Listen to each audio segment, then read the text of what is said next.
Excelente noche, alumnos y alumnas de la Licenciatura en Ciencias de la Educación.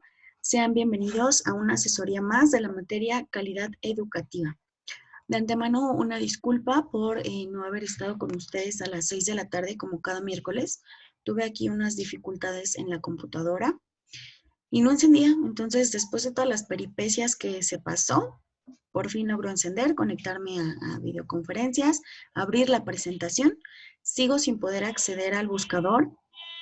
Entonces, bueno, ahí no tuve la oportunidad como tal de revisar si ya habían enviado alguna actividad. Entonces, por favor, permítanme que pueda entrar para poder revisarlo y mientras vamos a dar ya de lleno esta asesoría para pues no sé, desacomodar aquí, porque ya me pasó, me acaba de suceder que intenté abrir otra vez la página de Google, se me volvió a cerrar todo y bueno, vamos iniciando apenas. Entonces, les agradezco mucho que vean el video y pues la grabación de la sesión, pero aquí estamos. Ustedes saben que con gusto y con mucho entusiasmo para poder compartir esta sesión. Vamos a dar inicio con la siguiente lectura. Es la tercera lectura de esta materia. Y me voy a saltar un montón porque estábamos en la época prehispánica, donde hablábamos de algunos escritos de los frailes cuando llegaron aquí a la Nueva España. Pero me voy a dar un salto gigantesco hasta 1870, ya hasta pasó ahí la independencia y demás, porque este texto se llama La Escuela en 1870. Lo escribió este texto Ignacio Manuel Altamirano, quien nació en Guerrero, fallece en Italia, sus padres son indígenas, y bueno, pues él estudió en el Instituto Literario de Toluca, después estudió leyes en la Academia de Letrán, es una gran figura literaria, política del siglo XIX, ¿sale? En su obra aborda muchos aspectos educativos y la importancia sobre todo de la educación en el mejoramiento y superación de las masas populares. Muy interesante, ¿vale? Vamos a iniciar. Dice, la escuela popular, como debe suponerse, conocidas mis ideas democráticas, ha hallado siempre de una manera grave mi atención. A ella he consagrado frecuentemente mis pensamientos. En ella he puesto mis esperanzas más risueñas, y cada vez que una gran desgracia pública o la simple comparación de nuestra miseria con la prosperidad de otras naciones ha venido a revelarme los efectos de nuestra parálisis intelectual y moral, he vuelto los ojos a la escuela primaria, como a la santa piscina, cuyas aguas maravillosas encierran solas el secreto de nuestra curación radical. Pero arrebatado desde que pisé el campo de la prensa por los huracanes de la política y obligado a pensar en asuntos más urgentes, como eran el triunfo de los principios reformistas y la defensa de la patria, no pude consagrar a mi objeto favorito, sino esfuerzos inminentes e ineficaces, por su carácter y por las circunstancias. Sin embargo, yo no aguardaba más que el buen tiempo, y cuando me filié, desde muy joven, bajo las banderas progresistas, me animó desde el primer instante la esperanza de que pronto me vería en situación de emitir mis pensamientos. Último de los obreros de esa gran generación de la Reforma, cuyos miembros hoy ciñen su frente con una corona de cabellos blancos, o con la aureola del martirio. Último, repito, por mi edad y por mi valía, comprendí como ellos que nuestra misión no era destruir, sino para reedificar después, y que si teníamos que imponernos la ruda tarea de echar abajo el viejo y sombrío edificio del retroceso, se nos imponía también el deber de levantar enseguida el nuevo y glorioso edificio del porvenir bajo las sólidas bases de la libertad y de la civilización. Ha llegado el tiempo. La República levanta su frente victoriosa y la Reforma comienza a florecer, a pesar de las maldiciones impotentes de sus enemigos. Es la hora, pues, de la reconstrucción y de la consolidación. Laboriosa es la empresa, pero ella es inevitable. Si no queremos ver la ruina convertida de nuevo en baluarte y en trono del fanatismo, encadenado hoy, pero no muerto. Dirijamos nuestros ojos a la escuela popular. pero veámosla no como una necesidad de la vida social simplemente, sino como el fundamento de nuestra dicha futura, no con la tibieza del hombre monárquico o del menguado defensor de las clases privilegiadas, sino con el entusiasmo del apóstol del pueblo, con la profunda atención del sembrador del republicano, que mirando al cielo del porvenir aprovecha hasta el último minuto para preparar el campo, a fin de recoger pronto una cosecha abundante y eficaz.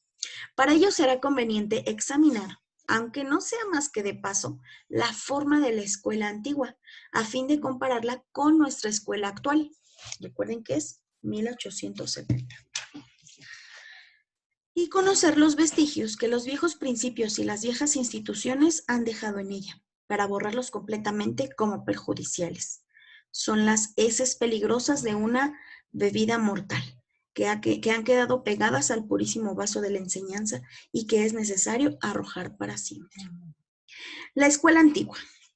Se relacionan tan amargos recuerdos, tan dolorosas emociones, tan tristes consecuencias a la memoria de la escuela antigua, que tratar de evocarla en nuestra imaginación es verdaderamente penoso. Es evocar el prisionero ya en libertad, la memoria de la cárcel en que perdió la salud. Es soñar la víctima escapada que ve salir del fondo de la tumba el espectro de su verdugo aborrecido. La escuela antigua. Qué conjunto de horrores, qué tortura para la niñez, qué castigo para la inocencia. En la escuela antigua, el alma de toda una generación se inoculaba con el virus de una enfermedad destructora y que no se curaba después sino merced a una lucha tremenda. A veces allí mismo se abría, negro y espantoso, el sepulcro del pensamiento. De modo que la escuela que debe de ser el dorado vestíbulo alfombrado de rosas, por el que la familia humana tiene que entrar al santuario de la civilización, en los antiguos tiempos era el pasillo tenebroso y deletero que recibía a los esclavos futuros en su paso por la ergástula de la monarquía. Palabras por ahí que podemos investigar, ¿eh? Deletereo, deletereo, ergástula. La escuela antigua hubiera debido llamarse mejor el ensayo de la abyección, porque allí se instaba el sentimiento de la dignidad que expiraba palpitante y aterrada en medio de 1000 tormentos ignominiosos, tormentos físicos y tormentos morales, que martirizaban el cuerpo y que apagaban la divina chispa de la razón en el hombre acabado de nacer. Eran las 7 de la mañana. El niño prolongaba cuanto podía su triste desayuno, con 1000 medios que le sugería su agudeza infantil, y no por saborear el pedacito de pan y la jícara de chocolate, o el humilde atole, sino por diferir lo más que fuese la hora de su sacrificio. Así es que permanecía silencioso, arrinconado, poniendo una carita doliente y mustia para inspirar compasión. Pero la voz ronca del padre recordaba que era hora de ir a la escuela.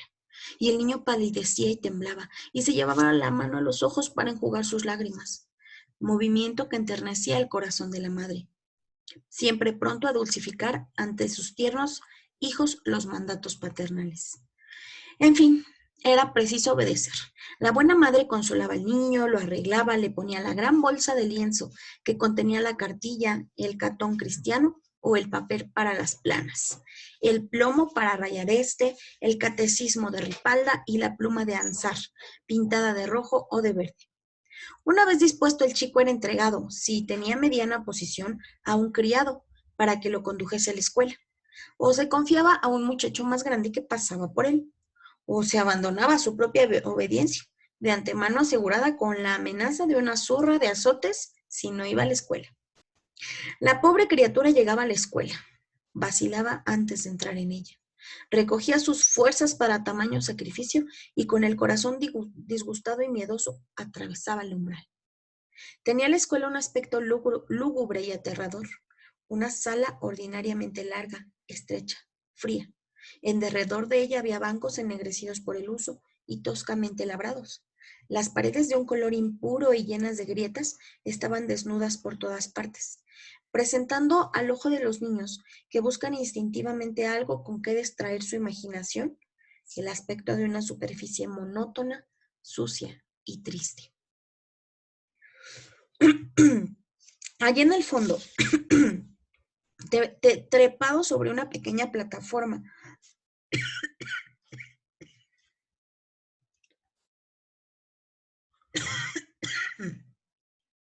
Ay, disculpen. Allá en el fondo, trepado sobre una pequeña plataforma con una barandilla y a veces sin ella, se hallaba tras de una mesa cubierta con un paño fúnebre el maestro de la escuela. Pobre hombre, de rostro avinagrado, de mirada ceñuda, las más veces viejo, con un traje oscuro que le daba un aire de clérigo, y casi siempre grasiento y raído. Sobre su cabeza o a uno de sus costados estaba colgada una gran cruz verde como la de la Inquisición, o bien una estampa de santo, una Virgen de Guadalupe, un San Luis Gonzaga o un San Ignacio. Algunas veces el pizarrón negro adornaba uno de los lados de la plataforma, o bien era la pequeña mesa de un niño recomendado que veía habitualmente a sus compañeritos con la más descarada insolencia. Nuestro pequeño alumno atravesaba a lo largo de la sala, iba a arrodillarse frente a la gran cruz o a la estampa, rezaba el bendito en alta voz y luego se dirigía al lugar del maestro y le pedía la mano. La mano, señor maestro, decía tartamudeando. El maestro apenas contestaba con una especie de berrido, y el niño bajaba entonces de la plataforma. Iba a colocar su sombrero en un montón donde yacían los demás y ocupaba su banco, donde se ponía a leer su cartilla o catón, después de que un muchacho grande le había señalado la lección correspondiente. Entonces permanecía quieto, quieto, y solo leyendo en voz tan alta que se le inflamaban las venas del cuello. Si aprendía a escribir, lo primero que hacía era descolgar una pauta, acomodarle el papel que traía y rayarlo con el trozo de plomo oblongo de que venía provisto. Después subía a la plataforma y dando primero su pluma, humedecida de un modo inconveniente al maestro, éste la tajaba, la probaba y le echaba renglón. Es decir, le ponía un modelo que el chico tenía que imitar. Si su letra mejoraba, era ascendido a otra regla, porque es de advertir que había muchas reglas, desde la primera en que se hacían los palotes, especies de rasgos groseros o rayas verticales con las que los maestros de aquella época creían ensayar la mano del niño para la gallarda forma de torio, de palomares o de cualquiera pendolista de antaño, hasta la octava, que era una sola raya en la que se escribía con letra menuda. Pero para llegar a la octava necesitábanse años, paciencia y, sobre todo, sufrir los castigos que el refinamiento clerical había inventado para corregir a la niñez, educarla honestamente y enderezarla por los caminos del temor de Dios. Supongamos que nuestro niño escribía y que había concluido su plana. Iba a enseñársela al maestro y esperaba trémulo su fallo. «¡Aquí has echado un borrón, pícaro malvado!» «Señor maestro», exclamaba el niño enclavijando las manos.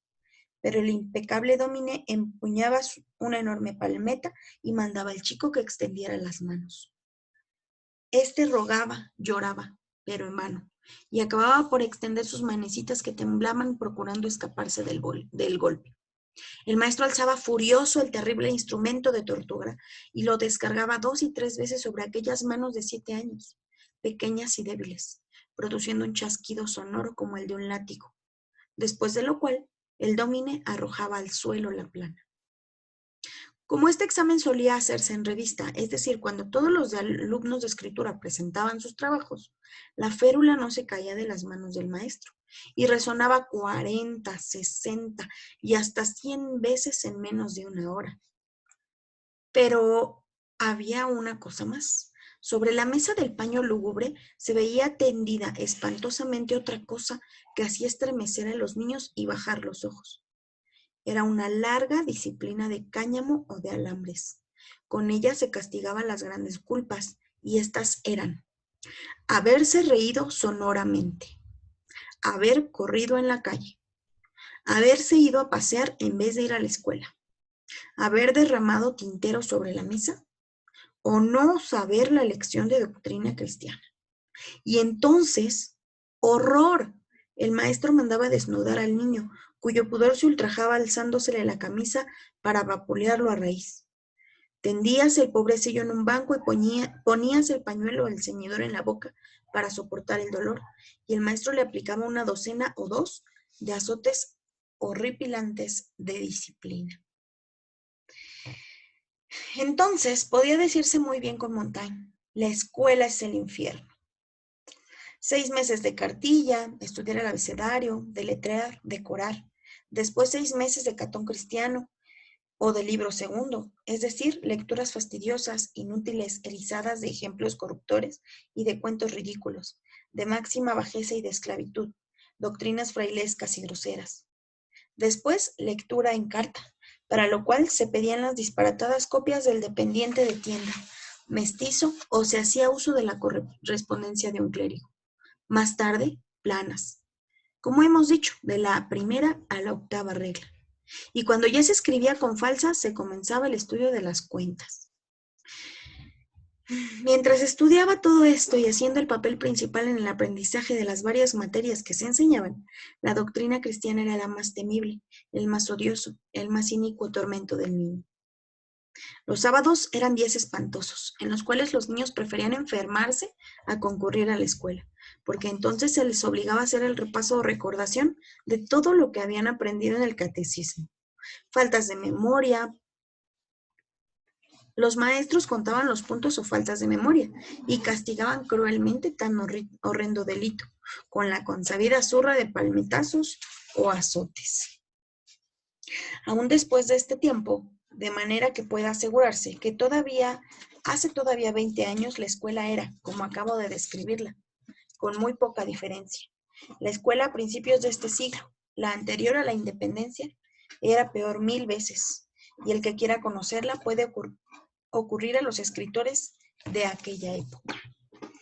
Híjole, este texto está un poquito más largo porque describe todavía un poquito más sobre la situación, la parte social y política en la que se vivía en ese momento. Pero dice que esa escuela era antes y que todavía se seguía viviendo de esa manera en 1870.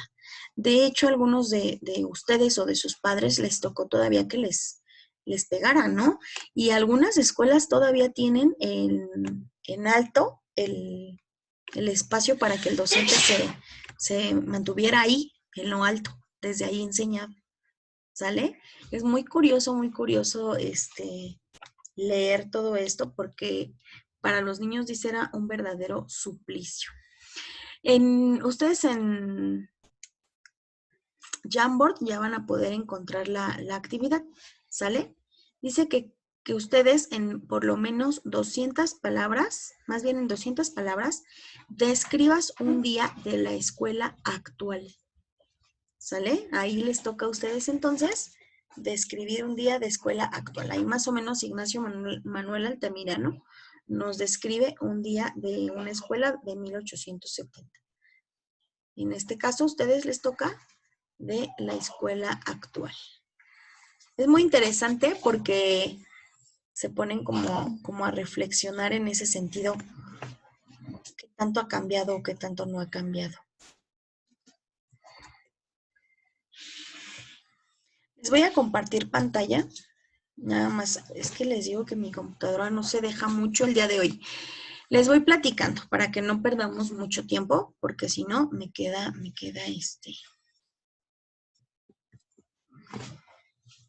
A ver si ahí ya se ve, espero que sí. Me parece que ya se ve, ¿vale?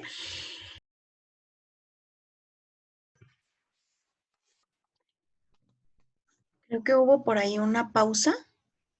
Espero que se siga grabando, ¿sale? Les voy a compartir rápidamente lo que nos quedamos hace 15 días en la otra sesión. Faltaba una parte de esas diapositivas y que me parece muy importante.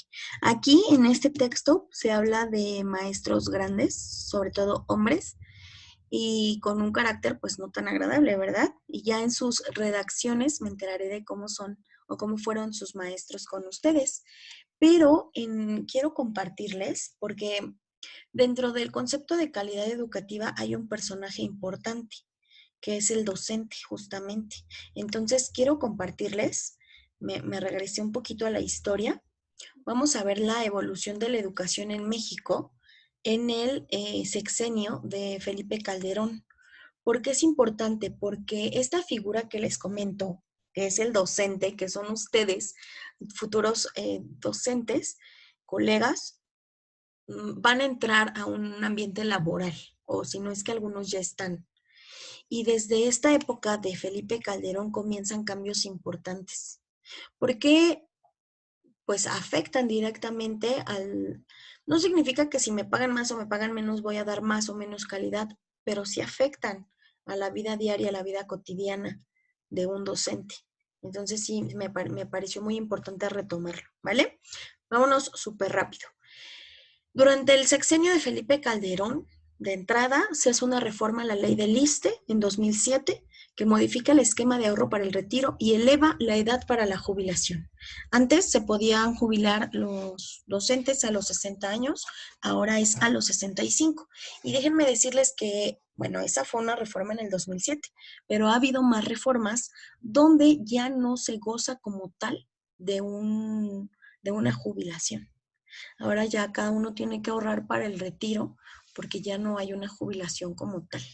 Entonces hay que estar mucho al pendiente en ese sentido en los diferentes modificaciones que haya la ley en este caso de jubilación porque las están cambiando mucho y eso no ayuda porque o sea, el docente ya no solo se preocupa por la educación o por la clase que va a ir a dar, sino también porque tal vez al otro día ya no tenga para ahorrar o ya no tenga para cubrir sus necesidades básicas.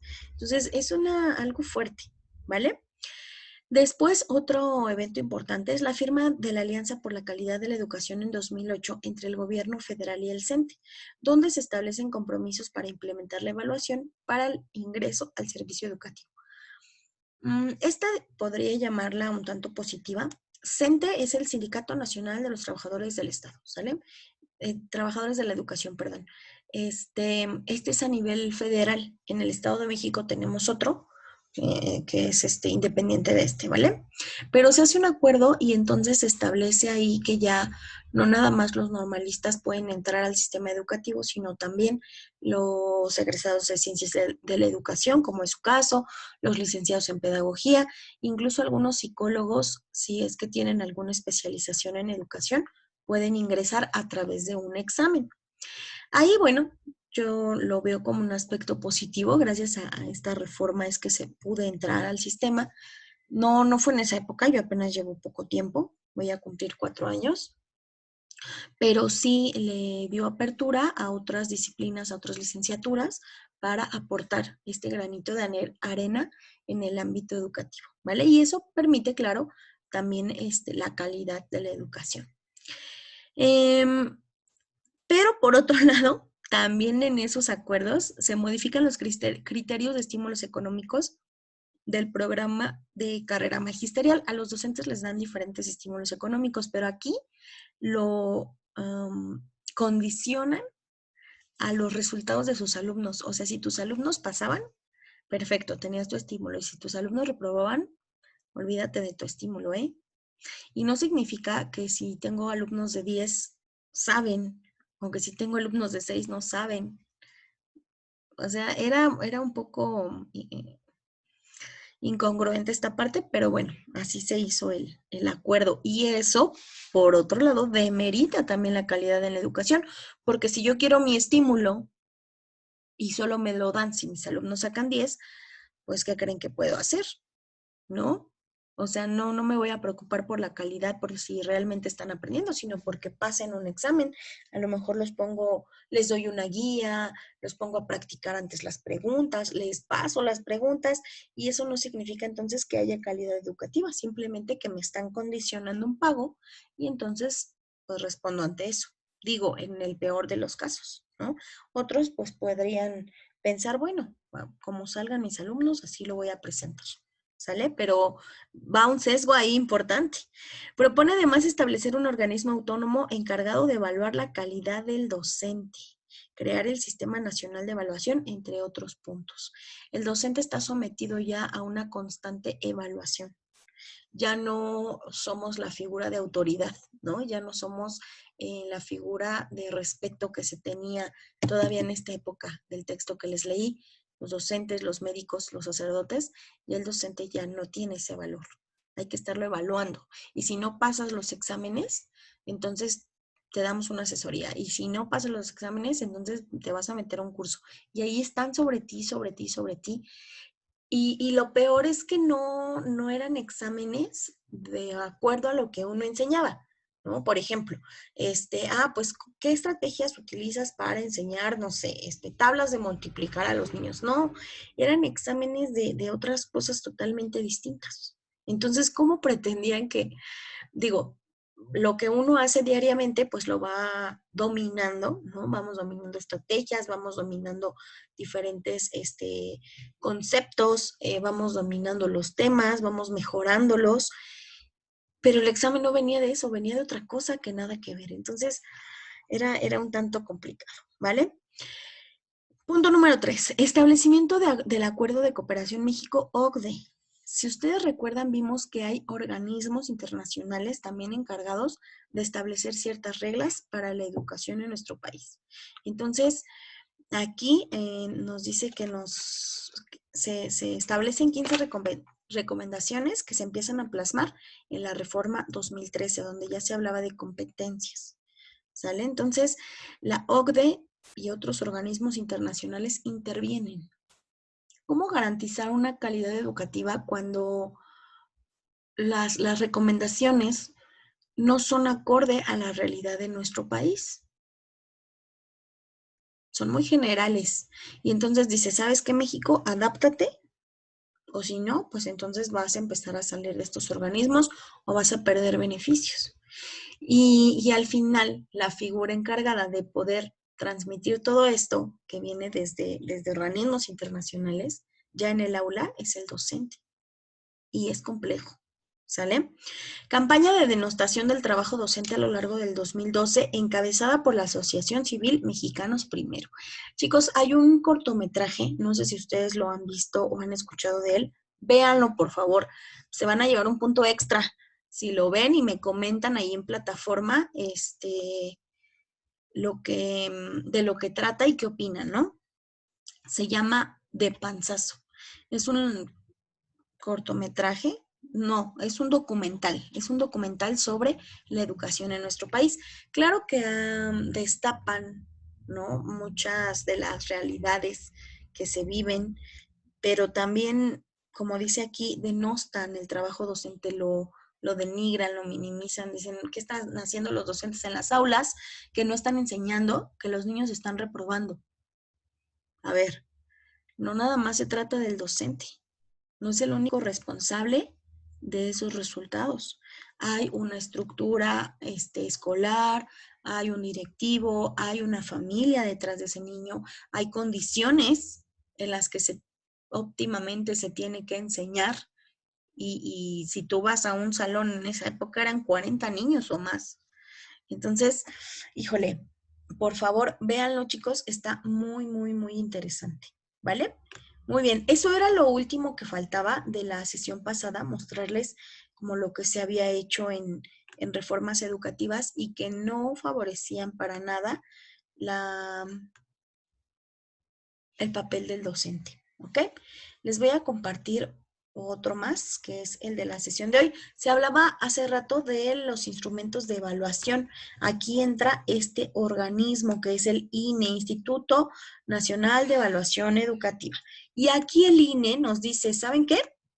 Les voy a dar el concepto de educación, ¿sale? La calidad del sistema educativo es la cualidad que resulta de la integración de las dimensiones pertinencia, relevancia, eficacia interna y externa, impacto, suficiencia y equidad. Eficacia y eficiencia.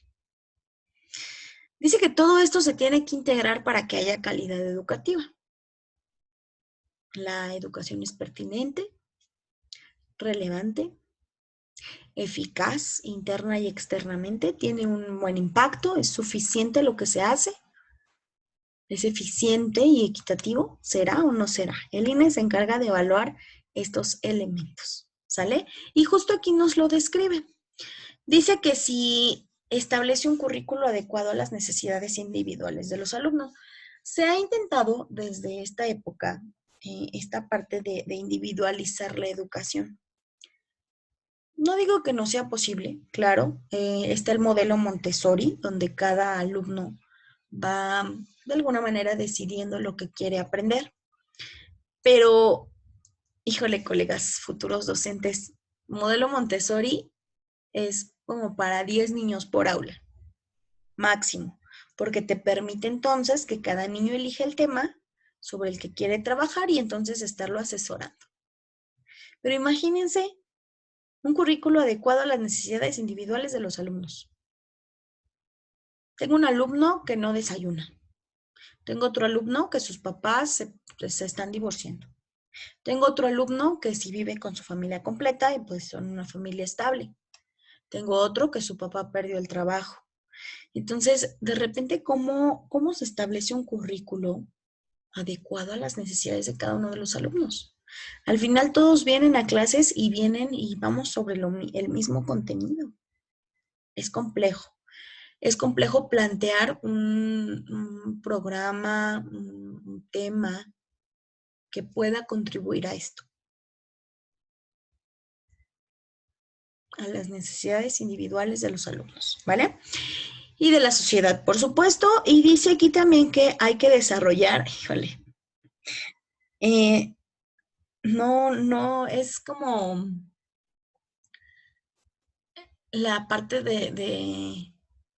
pues sí, ser ambiciosos en cuestión educativa de querer que se logre todo esto. Digo, el Instituto Nacional para la Evaluación de la Educación tiene buenas intenciones, tiene buenas ideas, pero no siempre los que las plantean son profesores frente a grupos, son más bien investigadores educativos que están detrás de un escritorio y eso sucede con cada reforma. Entonces, no, es bien complejo.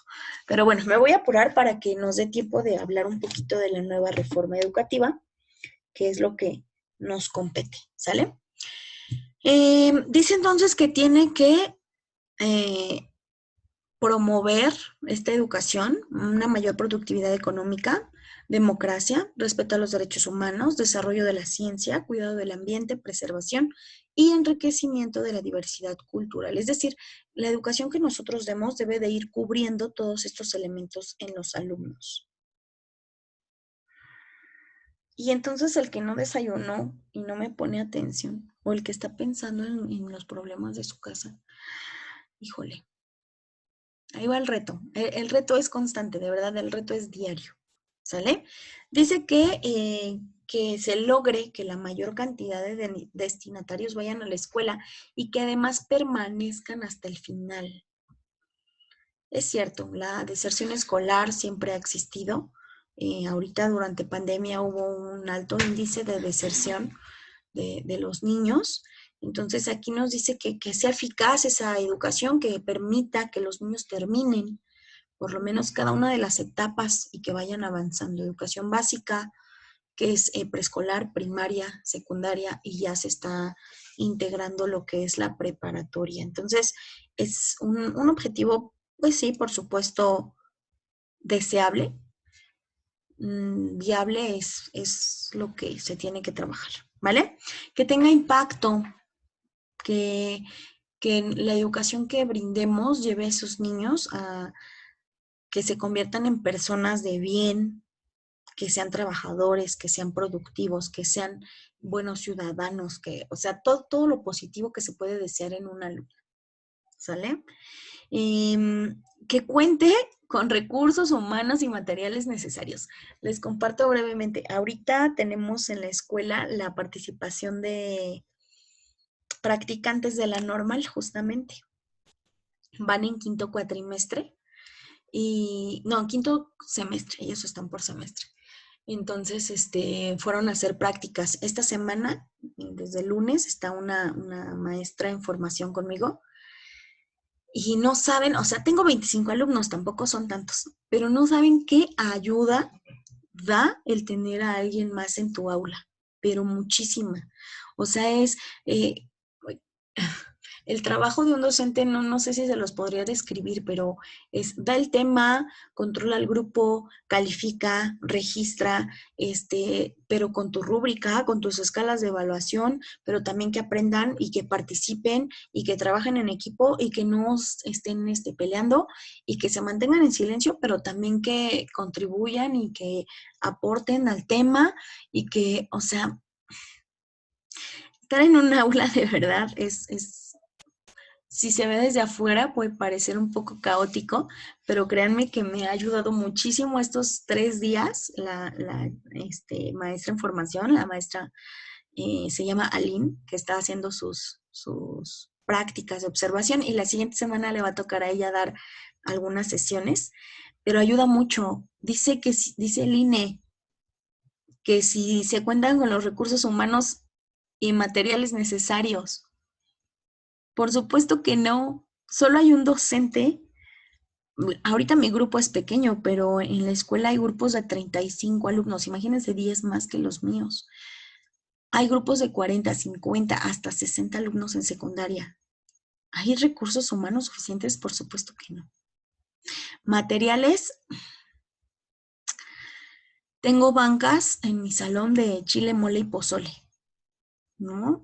Varias sin paleta, mezcladas, ya no son como de las más viejísimas, viejísimas, o sea, esas banquitas son de madera y ya las lijaron, las volvieron a rayar los niños, las volvieron a lijar, las volvieron a rayar, o sea, ya esas butacas ya cuentan historias, ¿no? Entonces, híjole. Y no, aparte, aquí el INE lo que dice es que esos recursos humanos y materiales los aprovecha y evita despilfarros y derroches. Hay situaciones que están fuera de nuestro control, hay situaciones que me causan risa, pero risa de vergüenza, de lástima, de decir, ay, o sea, estas personas que escribieron esto no saben lo que es estar frente a un aula, de verdad. Y fíjense que, digo, yo tengo experiencia en escuelas privadas y ahorita en la escuela pública. Y créanme que sí hay una diferencia en las escuelas privadas, pero de todos modos hay cosas que dices, no, es un tanto ilógico que te exijan esto para dar calidad educativa, para que la educación sea de calidad, ¿sale? Y bueno, pues por último la equidad, ¿no? Que consideres la desigualdad situación de los alumnos, que no discrimines, que respetes sus derechos humanos y demás. Todo esto nos pide el INE. ¿Vale? Me voy a saltar un poquito porque todavía nos falta un poquito más, ¿vale? Vámonos con la parte de la ONU. La doctora Katarina Tomaszewski, que es una abogada yugoslava, ella nos habla de esta parte de los derechos humanos. Ella era relatora especial para el derecho a la educación en la Comisión de Derechos Humanos de la ONU. Y ella nos habla de las 4A de la educación. Es una propuesta que ella hace y dice que la educación, bueno, en este caso la primera es en inglés, debe de estar disponible. Ella se da cuenta de la realidad un tanto y dice que existan escuelas, aulas y maestros en número suficiente. Se da cuenta de que es insuficiente, ¿sale? Que las escuelas sean accesibles en muchos sentidos. Fíjense desde qué época ya se está pidiendo que no haya barreras en las escuelas para el acceso de cualquier naturaleza física, económica, de religión, de raza, además, ¿vale? Habla también de adaptabilidad, ¿no? Que se reconozcan las poblaciones, que se valoren, que se atienda la diversidad y la aceptabilidad, que los alumnos consideren que lo que aprenden es útil, que se sientan seguros, respetados, ¿sale? Entonces, la propuesta de la doctora Catarina son estas 4A de la educación y sí, suenan congruentes, ¿no? Suenan congruentes, a lo mejor ella tuvo un poquito más de cercanía en este ámbito educativo y por eso es viable que ella opine al respecto, ¿sale? Les digo, me voy rápido porque quiero hablar de la NEM. El Estado garantizará la calidad de la educación obligatoria. Esto viene en la Constitución Política de los Estados Unidos Mexicanos, de manera que los materiales y métodos, la organización, la infraestructura, la idoneidad de los docentes y directivos garanticen el máximo logro de aprendizaje de los educandos. Constitución Política de los Estados Unidos Mexicanos 2013. Quiero comentarles que los artículos, sobre todo el artículo 3º, se reforma, no está igualito que en 2013, va cambiando, tal vez no mucho, pero sí le cambian algunas palabras para poder de ahí adaptar los modelos que van surgiendo, ¿sale? Este 2013 fue de competencias, no duró mucho porque en 2017 salió el de aprendizajes clave. Entonces, fue complicado aprender esta parte de las competencias porque es una metodología, porque regularmente las metodologías que se llevan a cabo en los diferentes modelos educativos son de otros países que quieren venir a adaptar aquí. Entonces, primero hay que capacitar al docente, enseñarle los conceptos y demás, para que logre dominar de alguna manera esa metodología. Pero les digo, es en 2013 y ya en 2017, o sea, 4 años después, cambia nuevamente la jugada y ahora son aprendizajes clave. Entonces, bueno. ¿Cómo mide la calidad de la educación este instituto? Al final es el encargado de medirla y pues la mayor fuente de información que puede tener es la evaluación, el desempeño, ¿no? De los alumnos, de los docentes, de las escuelas, políticas y programas, es decir, con encuestas, exámenes, cuestionarios, en fin. No es posible que el INE vaya a cada escuela y pueda darse cuenta en la práctica cómo es que los docentes van trabajando con su grupo en la calidad educativa, ¿no? Ellos nada más mandan un examen que lo apliquen y entonces sí yo lo analizo y ya veo si sí hay calidad o no hay calidad educativa. Entonces, me gustaría saber qué opinan de esta parte, cómo es que al final, o sea, sí, no, que la educación sea equitativa, que la educación sea transformadora, todas las palabras y adjetivos que se les ocurran está padre, pero al final te mando un examen y si sacas 10, calidad educativa, y si sacas 6, pésimo. No, no lo estás aplicando. No estás llevando a cabo las estrategias necesarias. ¿Qué estás haciendo, maestro? Para que este niño no reciba la educación que merece, porque es su derecho. Ay, es bien complicado de verdad, ¿no? Porque les digo, sigue siendo un organismo externo. Esto es lo de aprendizajes clave que les comentaba, surgió en 2017. Tampoco lo aplicamos al 100%, porque seguimos trabajando un poquito con el plan anterior, con el nuevo, ahí mezclándolo, y en 2022 surge el nuevo modelo educativo. Entonces, bueno, ahí vamos con un modelo tras otro, sin concretarlos al 100%, sin entenderles al 100%, y de todos modos sacando avante la educación en el país. Yo no podría decirles si es de calidad o no. Yo podría hablar únicamente de mi grupo. O sea, en mi grupo estoy viendo que tal niño, por lo menos, ya termina su trabajo, ya pone fecha, ya su letra mejoró, ya disminuyó sus faltas ortográficas, ya lee más rápido. En mi salón, con mis 25 alumnos. No puedo decirles a un nivel más global. No puedo decirles que el que sacó 10 realmente sabe, porque tal vez no. Tal vez tenga una memoria excelente, pero no, a lo mejor no sabe hacer el procedimiento, a lo mejor no sabe de dónde salió, a lo mejor simplemente se memorizó todo, pero no lo ha comprendido. Y el que sacó 7 es porque hizo todo el procedimiento y al final no obtuvo el resultado, porque le falló ahí algún puntito, pero este niño antes no sabía ni sumar, ni dividir, ni restar. O sea, la calidad educativa desde un punto de vista muy, muy, muy personal, muy de la profesora Alma, no se mide en un examen. Y es lo que se hace a nivel internacional y a nivel nacional también, porque ahorita estamos con un nuevo modelo educativo.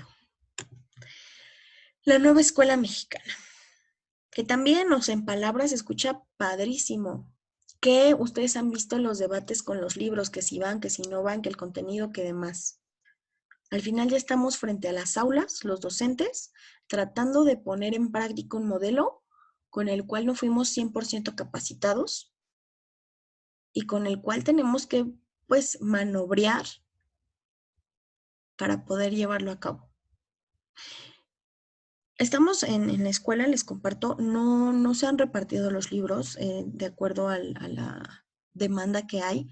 El comunicado que nos enviaron es que todo el ciclo no se va a trabajar con libros. Ahí sí nos están permitiendo hacer los proyectos de los libros. Digo, tenemos nosotros sí un juego de libros y de ahí podemos hacer el proyecto, pero los niños no tienen. Hasta eso, digo, no afecta tanto en el sentido de que no trae muchos ejercicios. Son unos libros muy gordos, muy chonchos. No traen tantos ejercicios, entonces dices, bueno, ahí lo podemos ir llevando. Pero déjenme decirles que sí, o sea, sí está padre, ahora vamos a enfocarnos a las problemáticas que viven, a la comunidad. Está padre en papel, pero llevarlo a la práctica tiene una complejidad muy interesante. Justamente el lunes me quedé con mi compañera. Me quedé con mi compañera, perdón, de quinto grado a planear.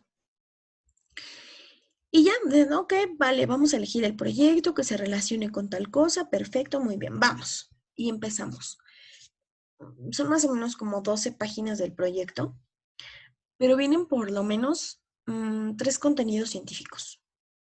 No sé, se me ocurre la carta, no sé, los poemas y otro contenido. De manera ordinaria, para los niños es importante primero explicarles qué es y ya después hacer el ejercicio. O al revés, no hay problema, podemos hacer el ejercicio, pero sí es importante darles el concepto, la definición, porque si no ellos no empiezan a construir aprendizaje, no empiezan a relacionar. Y entonces en esas 12 paginitas de proyecto, no, sí que reflexione, que investigue, que comparta, perfecto, muy bien, vamos a hacerlo. Y el producto final es un cómic, cómic también. Y en ninguna página, en ninguna, viene un solo concepto. Entonces nosotros nos quedamos así de, ¿qué hacemos? No, pues como la nueva escuela mexicana tiene una palabrita así muy pequeñita, te da la apertura de que tú pues arregles lo que tengas que arreglar, agregues los conocimientos que hagan falta y tú te hagas bolas como profesor en tu aula. El codiseño. Hemos estado trabajando con codiseño porque, híjole, unos defienden, otros atacan. La realidad que nosotros estamos viviendo en quinto grado durante este mes y medio que llevamos de clase es que no hay matemáticas en los libros. Esta semana vimos un tema de los libros de mate, pero es un tema demasiado avanzado. Ese tema se ve prácticamente en sexto. Viene ahí y viene, pues sí, entrelazado con un proyecto, pero no, o sea, sentimos que está como muy revuelto. Entonces, estamos iniciando con este nuevo modelo educativo. Se pretende que se siga dando calidad educativa. Espero que lo logremos en algún momento y espero que no sea un modelo educativo de un año o dos y que después tengamos que aprender otros conceptos. Las chicas de prácticas nos comentaban, llevamos 2 años viendo aprendizajes clave y este último semestre ya nos cambiaron la materia y ahora se llama nuevo modelo educativo. Qué complicado, de verdad. Les digo, bueno, por lo menos ustedes lo están aprendiendo desde el aula y nosotros ya lo tenemos que aplicar. Entonces, pero bueno, chicas y chicos de Ciencias de la Educación, les dejo en plataforma las actividades. Ya está la parte de la lectura, ya está la actividad. Cualquier duda, comentario, por favor háganmelo saber. Les agradezco mucho. Nuevamente una disculpa por el horario. Yo sé que ustedes me esperaban a las 6, pero bueno, situaciones que suceden. Aquí está la grabación. Véanla y por favor vean el documental. También quiero saber qué opinan. Cuídense mucho, que tengan una excelente semana y nos vemos el próximo miércoles a las 6 de la tarde. Bye.